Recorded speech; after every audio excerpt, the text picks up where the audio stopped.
Bulls out there. I talked to Denzel Ward. Yep. I talked to some, but I can't say the name. But anyway, I done talked to some people. He looked different. There's a difference when that young bull is out there spinning that ball. You hear me? Mm-hmm.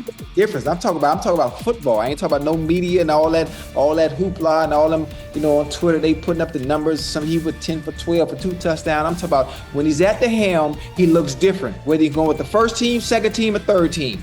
It don't matter. From being buried on the depth chart as a fourth stringer to suddenly becoming a standout on the second team, Shedeur Sanders just pulled off the most impressive quarterback comeback since Tom Brady made the world believe he wasn't finished at 40. What is it going to take for you to just buy in to Shedeur Sanders when players all around him are telling you how different he looks, how good he looks, how he just has that aura to him? Because it seems like all the players that are around Shedeur Sanders have nothing but great things to say about him and love him. Because again, he clearly just looks different than the rest of the competition that we've seen. And like I said, the last time I've seen guys go for or say things about a certain player like that, it was Baker Mayfield. So could 12 be that guy? How long until we see 12? Because I feel like it's just a matter of...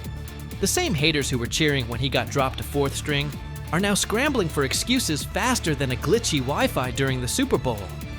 Get ready, because this isn't just a step up on the depth chart. It's a serious reality check that's got the critics choking on their own words with a big helping of humble pie. Being said, I see some balls coming out of Shedeur Sanders at that game, and I'm like, kind of looks like a guy. Yeah, I'm reading. He can sling it. I see him, some of the veterans, how they talk to him, mic'd up, see what he's doing in the community. Yep. You talking about Njoku there? Njoku, Mike Knapp. Yeah, once you see, different little interactions and things like that, I know he has the talent. We'll see. It'll be a competition that usually brings the best out of guys, especially young guys. So I'm interested to see how that quarterback situation. I've heard he's been outstanding. The Cleveland Browns training camp just turned into the most talked about event in town. All thanks to Shedeur Sanders, who took his spot as fourth string and used it as motivation for one of the most impressive rises the NFL has seen in years.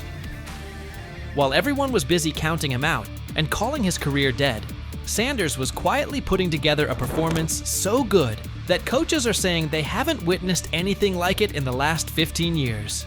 Drafted in the 5th round, all that means nothing when it's time to play football and that whistle blows. He looks different than the rest of the competition.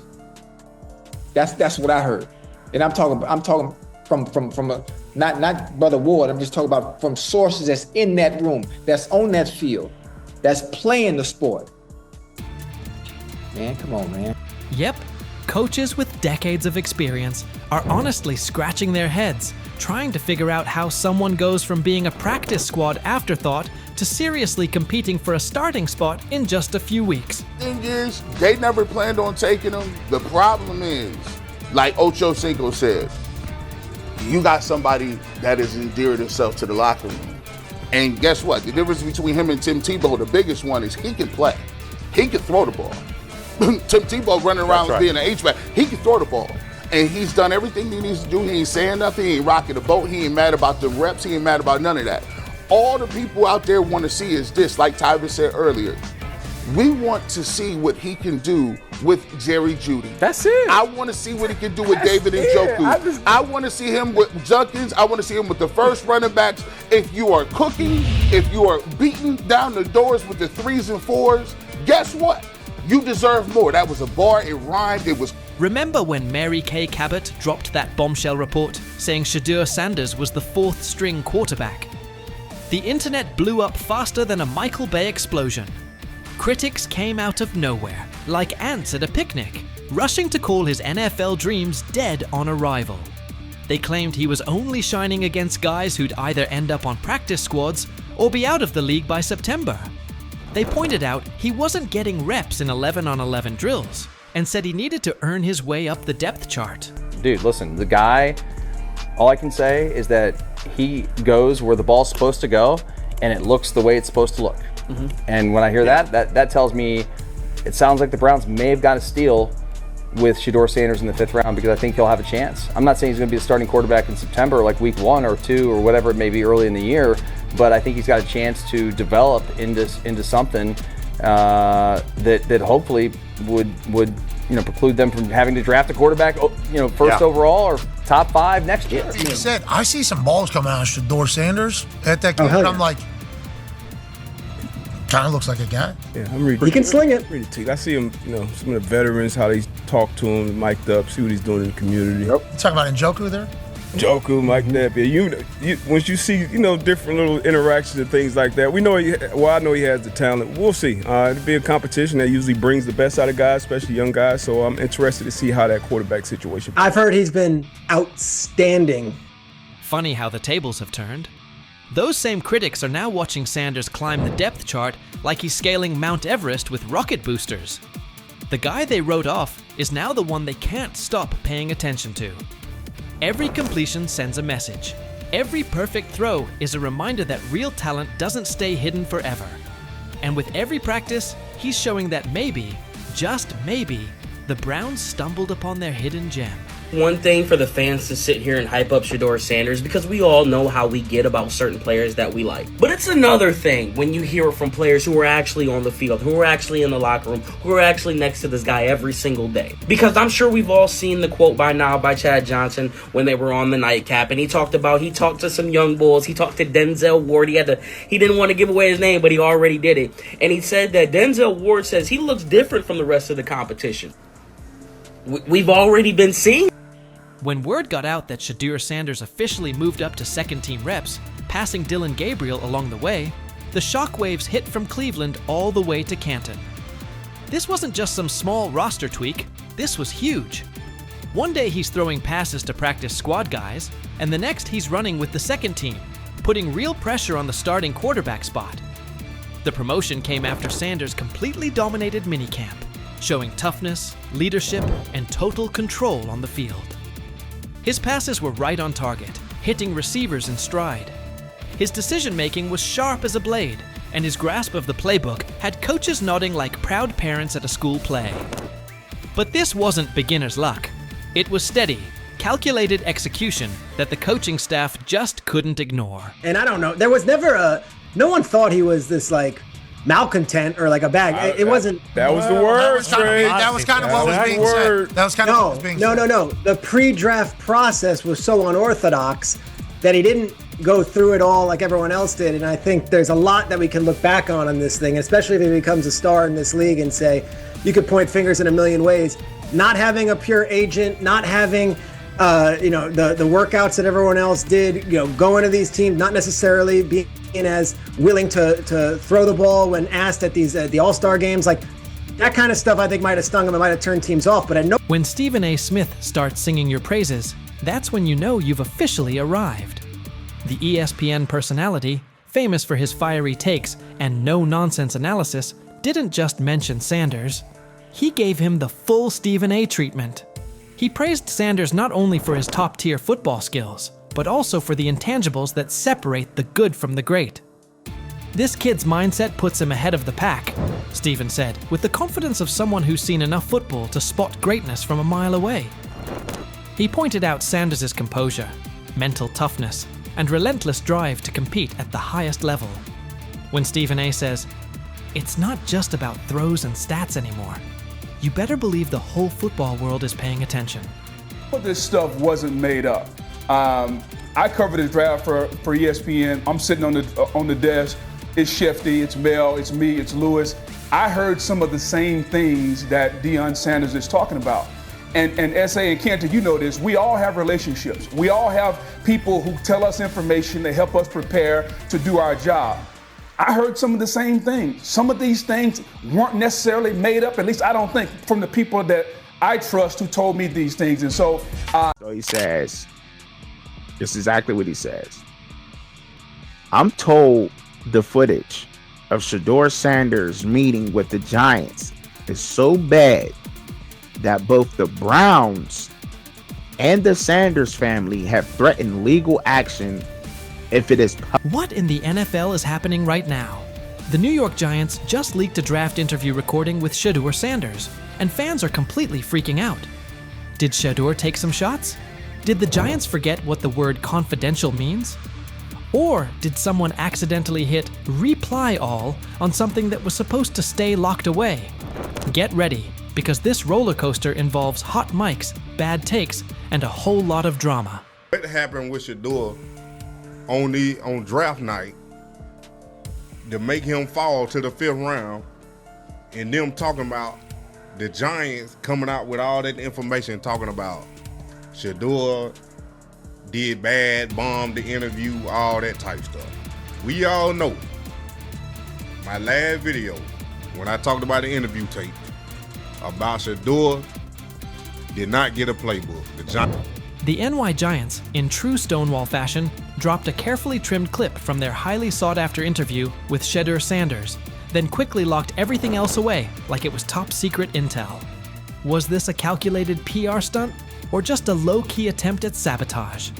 Either way, the silence speaks louder than any official statement.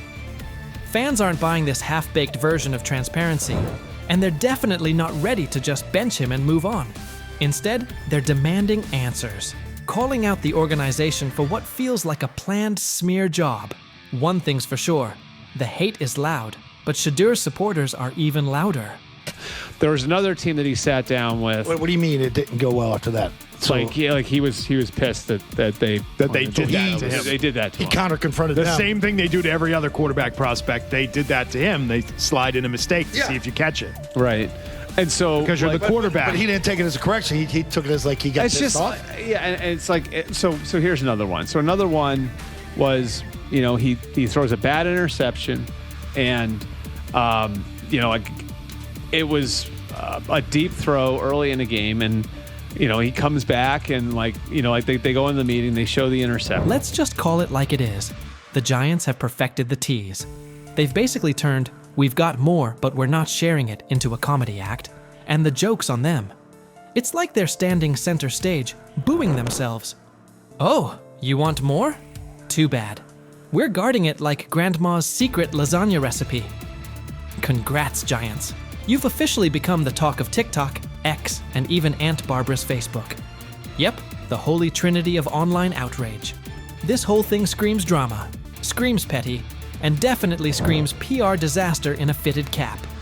Just release the full tape before fans start pulling up to headquarters with pitchforks. And popcorn. GM is getting fired. The GM, who was that nigga that Jaden Daniels. The GM is on film that the nigga's son, the nigga asked his son last draft, yo, who you think I should pick? His son like, yo, you need to get the Jaden Daniels nigga, B. This is what his son, it's on tape. You should go with Jaden Daniels. He laughing at his son. And all right, cool, get Jaden Daniels. I don't even know how that tape got out. I wouldn't have let the shit get out personally. Meanwhile, Shedeur, the latest poster boy for maybe the Giants don't like talent unless it's dressed in blue and red confetti, is soaking it all in like it's just another day at practice. And here's the best part of the irony. The Giants tried to label him as all hype, no substance, a paper tiger.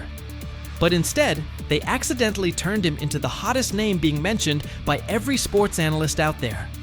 They tried to bury the story, but somehow ended up stamping it in bold. It's the classic case of ignoring a trending conversation for so long that sure, people get annoyed, but at the same time, they keep your name alive better than your own PR team ever could. It's funny. New York Giants, where these tapes at? You hear me? Because if Shedeur Sanders was so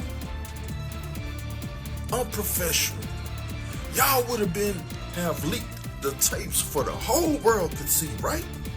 Cause understand, it's a lot of he say, she say. But one thing I do know, as a young black man growing up in this world, being straightforward and not sugarcoat anything. Oh, this narrative is pure gold. Giants PR completely skipped subtlety and went straight to the "we don't like his dad" playbook. A move so awkward, it's like trying to dunk and ending up in a kiddie pool. You can almost picture them brainstorming it. Yeah, we're just not fans of QB families that aren't ours. Because nothing screams professionalism quite like having zero self-awareness. And the fan reactions? Absolutely priceless. That one little clip was all it took to set the internet on fire. Keyboards everywhere started lighting up. People are asking, why hide the good stuff? What are you trying to cover up? If there's really nothing to hide, why not just drop the full thing? And spoiler alert, they weren't whispering. Social media exploded faster than a New York City grill on Memorial Day weekend. Them out. Another moment. What they do during the film and the combine and the meetings is teams will install mistakes intentionally planted in the install, and they want you to catch them. Shedeur didn't, and when a coach called him out, once again, it didn't sit well. It's like, bro, there's not many teams needing quarterbacks, especially since Pittsburgh appears to have a deal with Aaron Rodgers and Tennessee's getting Cam Ward. So you're down to the Giants, who are not in. And that brings us to the next tasty slice of irony. By refusing to release the full interview, the New York Giants probably thought they were hurting Shedeur Sanders' image. But instead, they ended up throwing gasoline on the hype train. Rather than shutting things down, they made him look like the kid who grabbed the last cookie and somehow got blamed for taking the whole jar. Only difference? This kid's got cameras on him 24/7, and he's handling the heat like a seasoned pro. Now, every move he makes is being broken down, every throw studied like it's a presidential debate. Fans are calling it what it is. They've lied on Shedeur. Some say the Giants just don't like his dad. And honestly, that might be true. Maybe this whole thing was just a cheap shot at Deion Sanders by extension. But here's the plot twist. The harder they try to drag him down, the more interesting his story gets. The Giants accidentally turned Shedeur into a walking headline, a controversy in cleats. They tried planting doubt, but all they really did was create buzz. He's no longer just a top draft pick. He's now a symbol of resilience, a narrative goldmine, and living proof that real talent doesn't fold under pressure. It levels up. And at this point, even if the Giants wanted to, there's no turning off the spotlight. Okay, so probably the most fun yet the most difficult thing I cover and we cover all year long is not games. It's the NFL draft. Because I've said this many times, you get lied to for a month to 2 months up to it. And so often during the draft, and every few drafts, there's a guy that really falls, precipitously falls. This year it was Shedeur Sanders, it's been Aaron Rodgers, it's been Dan Marino. Every few years somebody falls a lot. And so, but those stories don't come out until like the fall and after. Let's not overlook the fact that the hate is so strong, you could bottle it up and sell it as radioactive cologne. You can practically watch it leaking out of Giants HQ like toxic sludge straight out of a bad superhero origin story. But here's the twist. Maybe that's their superpower.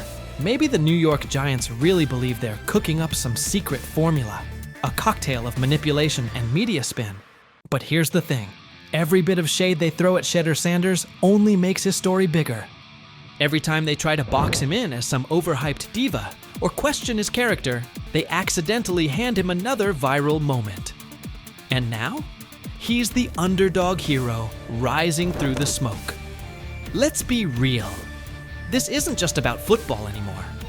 This is about narratives, control, and how the establishment absolutely loses it when they're no longer holding the pen. And the real kicker? They still won't release the full interview. You've got NFL fans, media heads, and entire Reddit threads all chanting, "Drop the tape." Like it's some long-lost Beatles album. Meanwhile, the Giants are just sitting there, staring into the void like nobody saw this mess coming. Now, I don't know if it ever gonna get leaked or not. The tapes, the New York Giants have the tape. They definitely have the tape. It's confirmation that they have the tape. Shedeur didn't do nothing. It's what they saying he did. I'm gonna tell you what these mixed reaction right here. So we already know about the New York Giants, but the Pittsburgh Steelers head coach Mike Tomlin reported Miles Sanders' talent, but hesitated to draft him due to previous challenges with quarterbacks like Russell Wilson and Justin Fields, leading to more cautious approach. Las Vegas Raiders. Sanders met with Raiders at the NFL Scouting Combine and expressed enthusiasm about potentially joining the team. His familiarity with the West Coast offense and quick release was noted positive, though concerns about his ceiling. And it's not a knock, because it's how he plays in that spread wide open offense, and you project that to a spread wide open field. Yes, the arm may not be as strong. I can't imagine there's many people that think Dillon Gabriel's a better quarterback than Shedeur Sanders. I don't care where they were drafted. And if the Browns are the one team that thinks that, then I'm going to suspect it's not true. I never root against anybody. Yeah. But I'd be surprised if Dillon Gabriel's ever a legitimate starting quarterback for the Cleveland Browns. I'd be surprised. I just don't think. Big news coming out of Cleveland. The competition for the starting quarterback spot is getting intense. Right now, it looks like Shedeur Sanders is pulling ahead in the race for QB1, while Dillon Gabriel is starting to raise concerns about whether he can hold onto the job. Gabriel was brought in for his size and physical presence, but things haven't been going his way. His arm strength and overall throwing performance during training camp have been underwhelming. In contrast, Sanders has been consistently outperforming him on the field. At this point, Shedeur Sanders seems to be on track to take over as Cleveland's starting quarterback. This shift could have big implications for the team moving forward. Initially, Gabriel was drafted before Sanders and was widely seen as the likely pick for the top quarterback spot. But there's been one major issue that keeps coming up: his height. At just 5'11", Gabriel's size has become a real concern, especially in a league where physical stature can make a big difference. Throughout training camp, Gabriel has had a tough time making long throws with the kind of ease people expected from him. In a position that demands both power and precision, that's a tough weakness to overcome. Meanwhile, Sanders has continued to turn heads with his ability to deliver accurate deep passes, using his long limbs and natural throwing ability to his advantage. It's become clear that Sanders has taken control of the QB battle during camp, while Gabriel has struggled, particularly when facing pressure or a crowded pocket. That's now led to a lot of talk from analysts, who are wondering if Gabriel's lack of arm strength and ability to perform under pressure might be too big of a hurdle for him to succeed in the NFL. The big question now: how can a quarterback with such a serious gap in his game expect to survive, let alone thrive, in one of the most competitive football leagues on the planet? Gets the ball out, he's accurate. As far as how's that translate to the National Football League, I just don't see it. I don't know why. I'm sure he's a great kid, he plays his ass off, he's a winner, but when I watch him on tape, nothing really excites me about his game other than the fact that he's pretty accurate, got a quick arm. Dillon Gabriel's struggles became pretty obvious during OTAs and minicamps, where some key issues in his game started to show.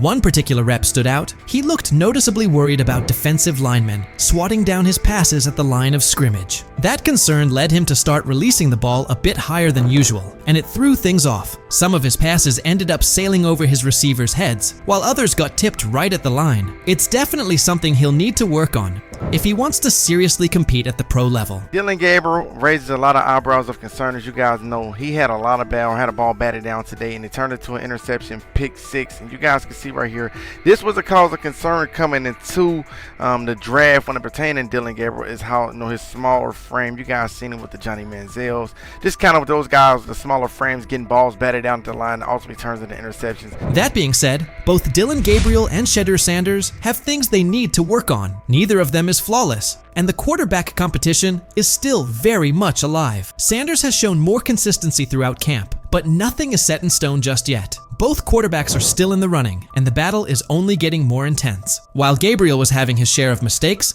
Sanders was out there dropping dimes during practice. His throws were on point, showing off some serious precision and smart decision-making. One play in particular stood out. He connected with his tight end on a corner route near the back pylon. It was a tight window, with a linebacker trailing, and the receiver pressed at the line. But Sanders placed the ball perfectly. It was a textbook read. As soon as the safety bit on the short route, Sanders quickly recognized the one-on-one coverage and took the deep shot without hesitation. That kind of situational awareness, paired with his accuracy, is what's giving him the edge right now. There's even been some chatter that Cleveland may have picked up Dillon Gabriel just to block another team from grabbing Sanders. According to reports, owner Jimmy Haslam was very interested in bringing Shedeur on board, but not everyone on the coaching staff was sold at the time. Regardless of those early disagreements, Sanders is proving himself where it matters, on the field, showing that he's ready to compete at the highest level. There's a lot of speculation. He wanted Shedeur Sanders. The staff drafted Dillon Gabriel,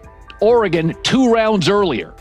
And they were doing that not because they necessarily loved Dillon Gabriel. They liked him, but they thought it would stop their impulsive owner from forcing them to draft in round 4 Shedeur Sanders. One thing that's really helped Shedeur Sanders stand out is how well he communicates on the field and takes charge of his teammates. His leadership and calm under pressure have pushed aside any lingering doubts about his potential, and he's steadily climbing to the top of the QB competition. The progress he's made in such a short span is making the coaching staff take a second look at their original plans. At this point, it's becoming clear that Sanders is making a serious case to be the future face of the Cleveland Browns. But it's not just the coaches he's winning over. Fans are fully backing him too. Across all age groups, people are showing strong support for Sanders, with many calling for him to be named the starting quarterback. His exciting play style, paired with his natural leadership and magnetic personality, has really struck a chord with the fan base. There's a noticeable buzz building around the idea of him leading the team, and fans are clearly invested in his journey. The hype isn't just about what he could become, it's about the energy and spark he's already bringing to the team. Fans want someone who can lead, inspire,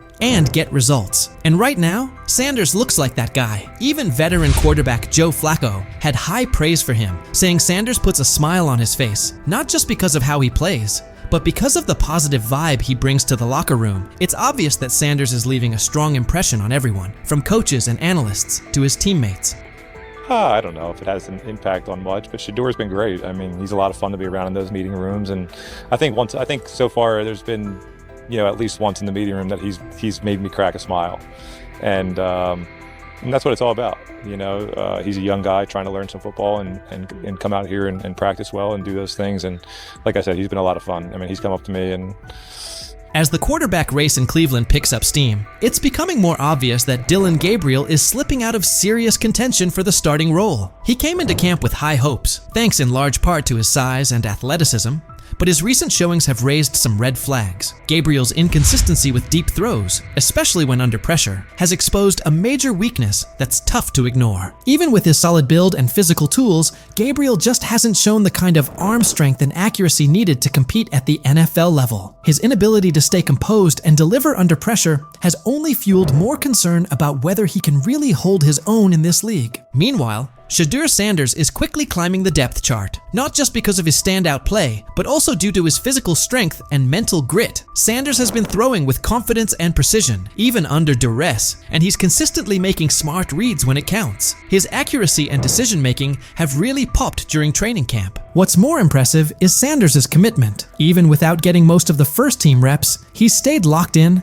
and kept a disciplined approach. That work ethic, paired with his upbeat personality and leadership qualities, has earned him the respect of both his coaches and teammates. He's become a favorite among the fans, not just for what he's doing on the field, but for the energy he brings to the team overall. With Gabriel continuing to struggle, Sanders is clearly setting himself apart, not only with performance, but with presence. So now the question goes out to Browns fans. With Gabriel trying to find his footing, and Sanders making a strong push with solid play and leadership, who do you see taking over as QB1? Are you holding out hope that Gabriel bounces back? Or do you think Sanders is the obvious choice to lead this team into the future? Let us know what you think and who you're backing.